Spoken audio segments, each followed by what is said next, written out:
Bonjour à toutes et à tous. Administration, épisode 2. 20% des emplois en France, c'est des fonctionnaires. Un peu plus de 5 millions de fonctionnaires en France. Ça veut dire que un emploi sur 5, c'est un fonctionnaire.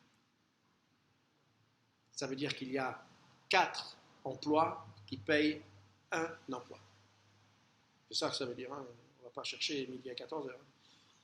Alors oui, pourquoi pas? Beaucoup de fonctionnaires, pourquoi pas? La seule condition que j'émets, c'est il faut que ça marche. Il faut que ça marche. L'éducation nationale, 54% du nombre de fonctionnaires, du nombre global de fonctionnaires, tout en sachant que si je ne vous l'ai pas dit, je peux le répéter quand même, les professeurs des lycées privés sont payés par l'éducation nationale. Ils ne sont pas fonctionnaires, mais ils sont payés par l'éducation nationale. Et la question que je me pose, c'est comment dans un pays avec une culture aussi considérable, avec tout ce que notre France a inventé en philosophie, en musique, en littérature, en théâtre, en peinture, en philosophie, en concept, tout ce que ce pays a créé, tout ce qu'il est en train de faire, comment est-ce que c'est possible qu'il y ait encore une part non négligeable des enfants qui sortent de maternelle ou du primaire tout en ne sachant ni lire, ni écrire, ni compter. Je prends un autre exemple, les militaires. Militaires, depuis 1870, on n'en a pas gagné une. On a perdu celle de 1870, on a perdu 14-18, on a perdu 39-45, on a perdu l'Indochine. Budget de la nation, enfin budget militaire à peu près un peu moins de 3%, il faudrait en être à 3%, budget 40 milliards, 40-42 milliards par an. C'est bien, hein, on a des chars, machin, on a des avions, on a la bombe atomique, on a les sous-marins, on a un seul porte-avions, comme par exemple l'Espagne ou l'Italie d'ailleurs.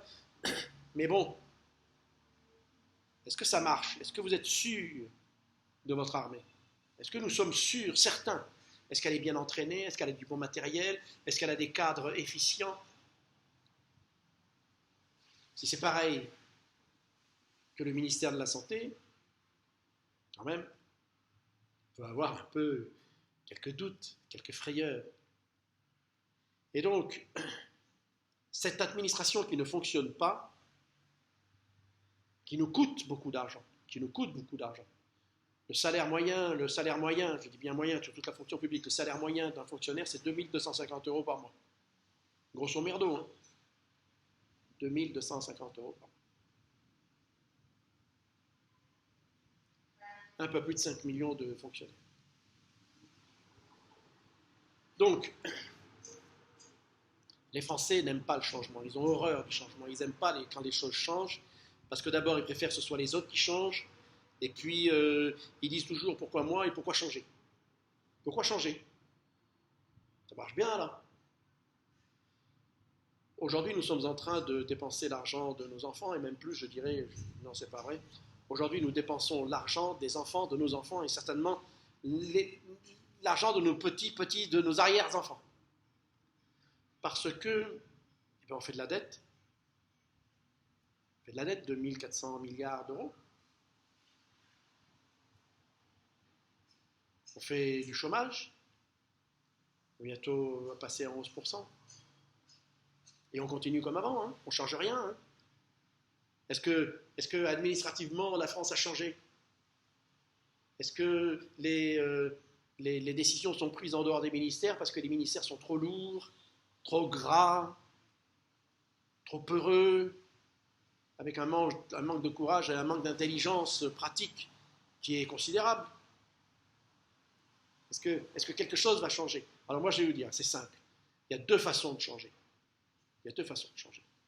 Soit c'est le changement est brutal et violent, je dirais même fait avec violence, ça peut être une révolution, un coup d'État, ça peut être un coup d'État. Voilà, là on change. Ou alors, le peuple éclairé, intelligent, se dit, mais enfin, c'est pas possible que je puisse continuer, c'est pas possible qu'on puisse continuer à faire ça. Donc, il n'y a qu'une seule et unique personne, il n'y a qu'une seule et unique personne qui puisse vraiment changer les choses, c'est vous.